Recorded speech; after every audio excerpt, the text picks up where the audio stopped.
Kajian kita pada siang hari ini akan berinteraksi dengan ayat 126 dari surah Al-Baqarah, di mana ayat ini melukiskan kepada kita doa-doa yang pernah dilantunkan oleh Ibrahim kepada Rabb-Nya, itu dikabulkan hingga hari ini. Mari kita berinteraksi dengan ayat ini. Apa saja di antara doa-doa Nabi Ibrahim itu yang kemudian hingga hari ini masih dikabulkan dan berlakunya dikabulkan oleh Allah. Wa idh qala Ibrahimu rabbi ij'al hadza baladan amina. Telah berkata Ibrahim dalam doanya, ya Allah ya Tuhanku, jadikanlah negeri ini negeri yang aman. Di mana dahulu pernah kita bahas ayat 137 dari surah Ibrahim. Nabi Ibrahim pernah berkata, aku telah meninggalkan keluargaku di satu lembah yang tidak ada satu helai rumput pun bisa hidup. Itu dia Makkah yang ada Baitullah di sana. Lalu Allah Subhanahu wa taala memberikan air Zam-Zam, lalu kemudian ada kehidupan. Doa Nabi Ibrahim agar negeri ini dijadikan aman. Bentangan sejarah membuktikan kepada kita bahwa negeri ini banyak sekali yang ingin mengacaukannya, termasuk yang direkamkan oleh Allah dalam surah lain. Raja yang mereka datang ke tempat ini menggunakan gajah yang diabadikan dalam surah Al-Fil, berkeinginan untuk menghancurkan Ka'bah. Sebenarnya sebelum sampai di kota Mekah, berada di daerah Mina, gajah-gajah itu telah menghadap balik kanan. Arah wajah mereka dan belalainya sudah ke arah Yaman, tidak lagi mengarahkan ke arah Ka'bah. Sinyal bahwa ada bencana. Tetapi Abraha tetap saja memaksa gajah-gajah ini untuk ikut sesuai dengan kehendaknya. Berhenti sebentar inilah yang sangat memiliki pelajaran penting.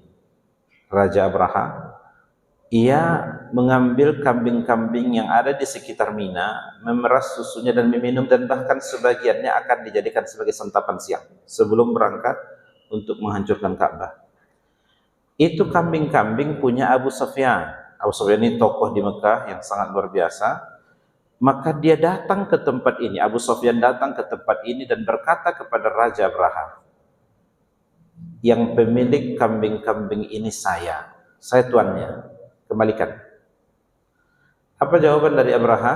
Oh, saya kira kamu akan bernegosiasi kepadaku tentang Ka'bah yang kami akan sebentar lagi hancurkan. Oh, kalau masalah kambing ambillah, kembalikan. Terus apa jawaban dari Abu Sufyan? Yang saya sebagai tuannya kambing-kambing ini, itu hak saya, kembalikan kepada saya. Adapun Baitullah Ka'bah, itu ada yang punyanya. Kalau yang punyanya ingin menyelamatkannya, maka dia akan menolongnya. Itu jawaban dari Abu Sufyan.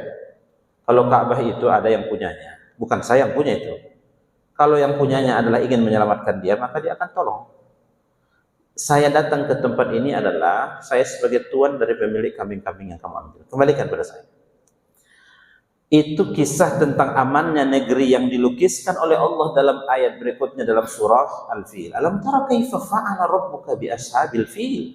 Adakah tidak kalian perhatikan bagaimana akhir cerita tentang mereka yang ingin menghancurkan Ka'bah dengan didatangkannya burung ababil? Allah melukiskan akhir cerita dari kisah ini, mereka bagaikan dedaunan yang dimakan oleh ulat. Di antaranya model dari daun yang dimakan ulat itu berlubang-lubang.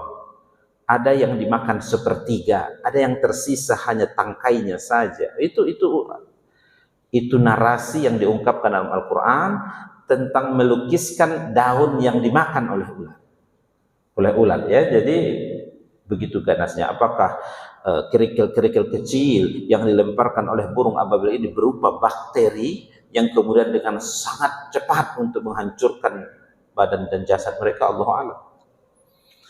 Namun yang pasti ini negeri yang aman. Hingga hari ini turun di Jeddah pakai pesawat terbang menuju ke Makkah Madinah hanya diperbolehkan kepada mereka kaum muslimin. Jalan sudah terbelah dua, thariq muslimin wa thariq ghair muslimin. Yang non muslimnya silakan ada jalannya, yang Islam ada. Itu menunjukkan keamanan negeri. Bapak Ibu hadirin dan hadirat sekalian yang dimuliakan Allah, berlakunya doa Nabi Ibrahim pada ayat 126 dari surah Al-Baqarah. Adalah doa berikutnya. Warzuq ahlahu minats tsamarat. Ya Allah, beri rezeki. Penduduknya berrezeki dari buah-buahan. Disebutkan spesifik yang diminta apa? Buah-buahan.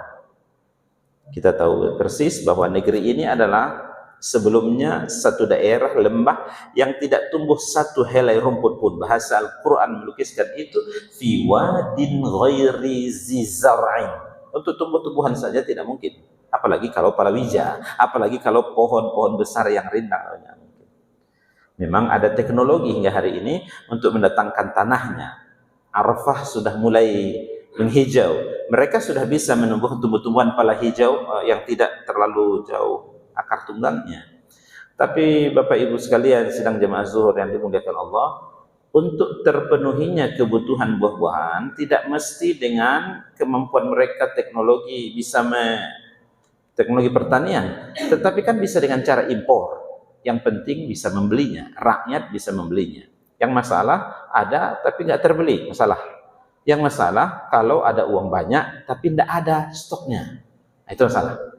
Alhamdulillah buah-buahan di negeri ini jauh lebih banyak modelnya, macamnya berbanding di tempat kita. Walaupun dengan cara negara-negara tetangga penghasil dari buah-buahan ini datang mengimpor mereka, mereka mengekspor dan diterima oleh Saudi Arabia, dari Palestina, ya, yang terkenal dengan zaitunnya, dari Mesir yang terkenal seluruh dengan palawija dan buah-buahannya, dari dataran tinggi Golan dan daerah Yordania, semua ini adalah pemasok buah-buahan dan sayuran. Dari daerah Yaman yang hingga hari ini masih punya bendungan yang sangat tinggi, itu adalah menjadi sumber dan sumbu dari perairan yang ada di negeri itu.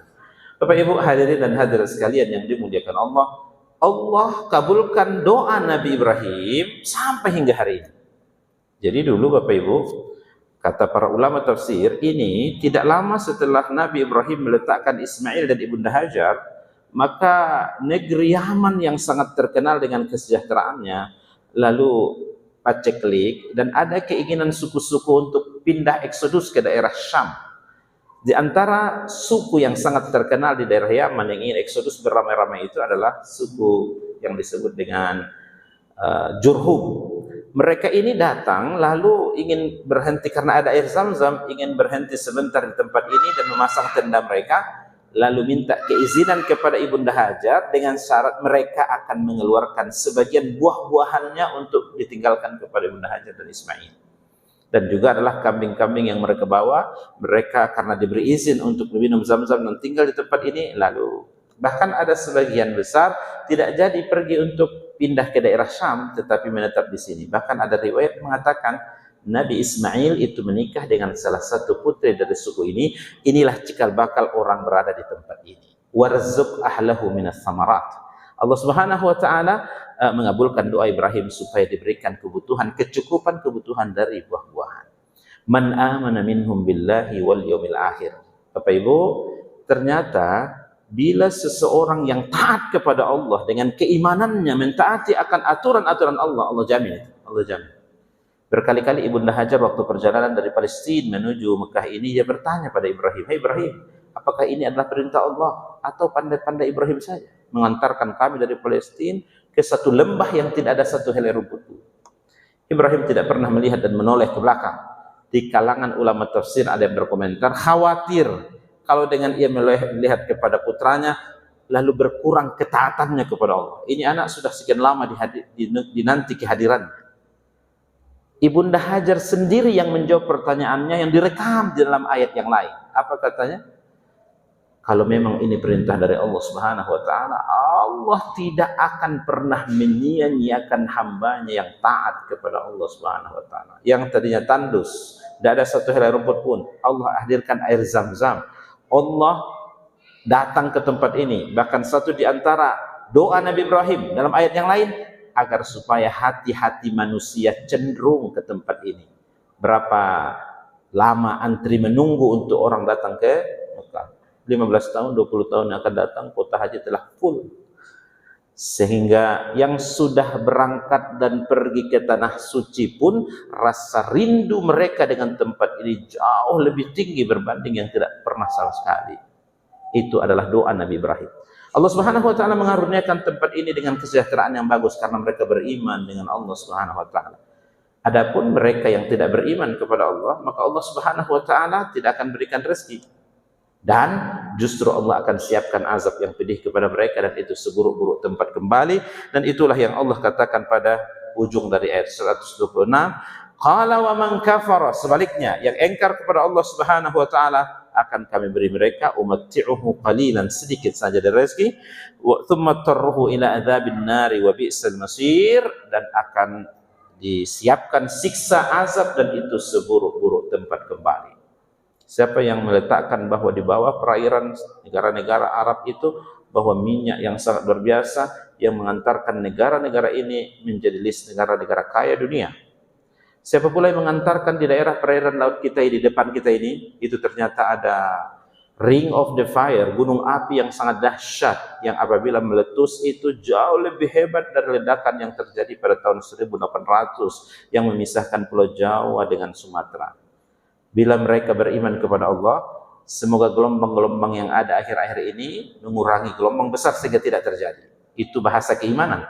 Tapi kalau mereka penduduk negeri tidak beriman kepada Allah, mendustakan akan ayat-ayat Allah, melakukan keburukan-keburukan seperti umat-umat terdahulu, bisa lebih cepat dan lebih dahsyat datangnya dari teori-teori ilmiah yang disebutkan oleh pakar-pakarnya. Ini adalah mengingatkan kita tentang apa yang telah berlaku pada masa-masa lalu dari perjalanan sejarah manusia dan umat-umat terdahulu. Fa'tabiru ya ulil absar la'allakum turhamun, wabillahi taufiq wal hidayah. Assalamualaikum warahmatullahi wabarakatuh.